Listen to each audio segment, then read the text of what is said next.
వాక్యం చదివితే చదివిన దాని ప్రకారం జీవించాలి. అప్పుడు క్రియలు కలిగిన విశ్వాసం. క్రియలు లేని విశ్వాసం మృతమైంది అని యాకోబు భక్తుడు మాట్లాడుతున్న తన పత్రికలో. ఎంతవరకు భక్తిని కాపాడుకుంటున్నారు ఈ రోజున క్రైస్తవులు? మేము కూడా ప్రార్థనా పరులేం అంటున్నారు కదా. ఒక్క ప్రశ్న అడుగుతా. ఈ రోజున దేవుడు అనుకోకుండా వచ్చేసాడు మధ్యాకాశంలోకి. యేసు ప్రభు రెండో రాకడకు వచ్చేసాడు. నువ్వు ఎత్తబడతావా? సిద్ధంగా ఉన్నావా? సిద్ధుల్లో నూనెందా? ఈ ప్రశ్నకు సమాధానం నువ్వు చెప్పగలవా?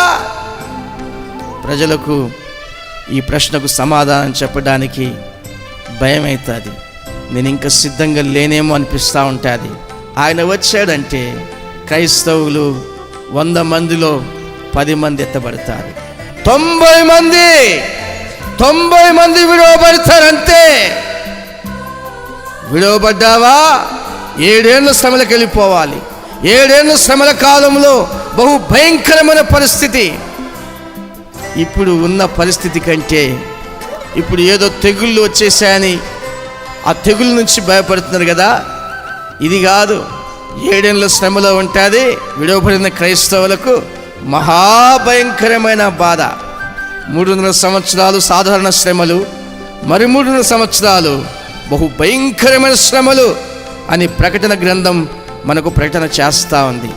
ప్రకటించినా కూడా ప్రజలకు కొంచెం కూడా మెలకువ లేదు. నిద్రమత్తు.